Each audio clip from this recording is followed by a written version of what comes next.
સ્વાગત છે સુરતના અડાજણમાં 15 વર્ષ પૂર્વે અગ્નિશસ્ત્રની અણીએ લૂંટ ચલાવનાર ફરાર ગુનેગાર મહારાષ્ટ્રના થાણેથી ઝડપાયો। સુરત મહાનગરના અડાજણ વિસ્તારમાં 15 વર્ષ પૂર્વે નોંધાયેલા સશસ્ત્ર લૂંટના ગુનામાં ફરાર એક આરોપીને ઝડપી પાડવામાં પોલીસની ગુના શોધક શાખાને મોટી સફળતા મળી છે। સુરત પોલીસની વિશેષ ટુકડીએ મહારાષ્ટ્ર રાજ્યના થાણે શહેરમાંથી વિવેક જયસ્વાલ નામના નાસ્તા ફરતા ગુનેગારની ધરપકડ કરી છે।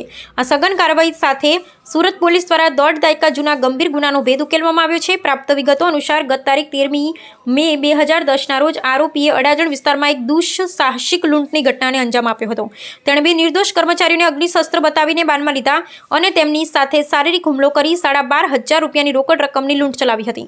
આ ગંભીર ગુનો આચર્યા બાદ કાયદાના સકંજામાંથી બચવા માટે તે સતત પોતાનું રહેઠાણ બદલીને છેલ્લા 15 વર્ષથી ભૂગર્ભમાં ઉતરી ગયો હતો। પોલીસની દીર્ઘકાલીન સતર્કતા અને બાતમીદારોના સચોટ જાળના આધારે આખરે આરોપીનું પગેરું મહારાષ્ટ્રમાં મળ્યું હતું। પકડાયેલા ગુનેગારોને સુરત લાવી તેની સામે ન્યાયિક પ્રક્રિયા અને સઘન પૂછપરછ હાથ ધરવામાં આવી છે।